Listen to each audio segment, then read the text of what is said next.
अयोध्या की सरयू नदी की हिंदू धर्म में बहुत मान्यता है। आखिर क्या है इसके पीछे की कहानी और कैसे जुड़ी है ये नदी श्री राम की मृत्यु के साथ, इसकी कथा और रहस्य जानेंगे हम तथास्तु के इस एपिसोड में। पर वीडियो में आगे बढ़ने से पहले हमारे चैनल को सब्सक्राइब करना मत भूलिएगा।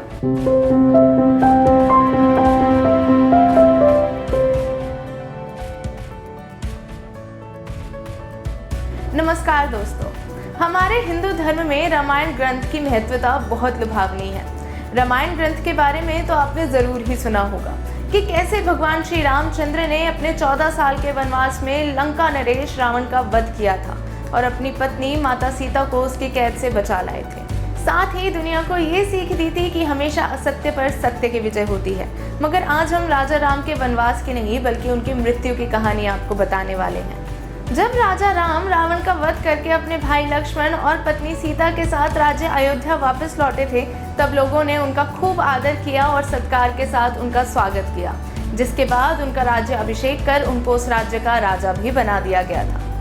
एक बार भगवान राम की सभा में एक धोबी आया था अपनी शिकायत लेकर। उसका कहना ये था कि उसकी पत्नी एक रात घर से बाहर ठहरी थी किसी पराये पुरुष के घर, और वो राजा रामचंद्र नहीं है कि वो उसको वापस अपना ले। ये सब सुनकर राजा राम को बहुत पीड़ा हुई। वो जानते थे कि उनकी पत्नी सीता देवी अग्नि की तरह पवित्र है, मगर अपने आदर्शों के चलते उन्होंने अपने भाई लक्ष्मण से कहा कि वो सीता देवी को जंगल में छोड़ आए। माता सीता ने अपने आगे की जिंदगी वाल्मीकि ऋषि के आश्रम में बिताई, जहाँ उन्होंने लव कुश को जन्म दिया था। कुछ साल बाद जब दोनों बालक बड़े हो जाते हैं तो वो उनको प्रभु राम के पास छोड़कर अपनी जननी धरती में विलीन हो जाती हैं। कहा जाता है कि सारी घटना से राजा राम बहुत प्रभावित हुए और बहुत दुखी भी रहने लगे, मगर उसके बावजूद राजा राम ने 11,000 वर्षों तक इस राज्य पर राज किया। जब वह 11,000 वर्षों में पृथ्वी पर राज कर रहे थे, तब उनसे मिलने एक तपस्वी आते हैं। वो कहते हैं कि उन्हें राजा राम से एक वार्तालाप करनी है और वो काफी आवश्यक है। राजा राम जब उनसे मिलने आते हैं और उनका सत्कार करते हैं, तब वो तपस्वी राजा राम से कहते हैं कि उन्हें एक एकांत जगह उनसे बात करनी है और उन्हें वचन देना होगा कि अगर कोई भी उनकी बात सुन लेता है तो राजा राम उसे मृत्यु दंड देंगे। राजा राम तपस्वी की इस बात को मान लेते हैं और उनको वचन दे देते हैं, और जब तक राजा राम और तपस्वी की बात खत्म ना हो जाए, इसलिए वो अपने भाई लक्ष्मण से कहते हैं कि वो दरवाजे पर पहरा दे ताकि कोई अनजान व्यक्ति अंदर ना आ सके। लक्ष्मण अपने भैया की इस बात को मानकर दरवाजे के बाहर पहरा देने लगते हैं। तपस्वी राजा राम को बताते हैं कि ब्रह्मदेव के नियम अनुसार जिस व्यक्ति ने इस धरती पर जन्म लिया है उसकी मृत्यु होना भी निश्चित है। मुझे ब्रह्मदेव ने आपके पास भेजा है और मैं स्वयं काल हूँ।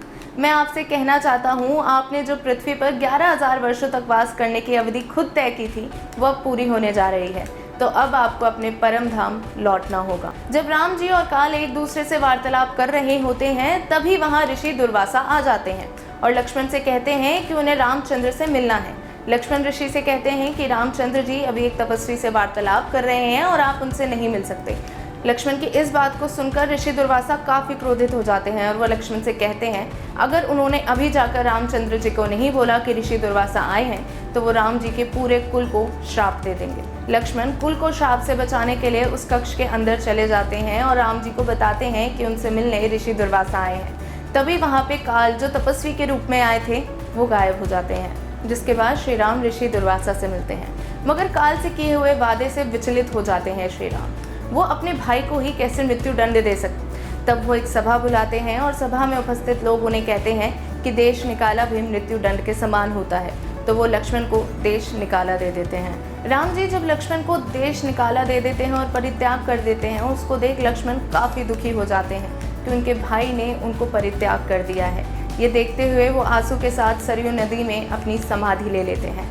यह देख सारे देवतागण लक्ष्मण जी पर पुष्प की वर्षा करते हैं और उनका स्वर्ग में स्वागत करते हैं।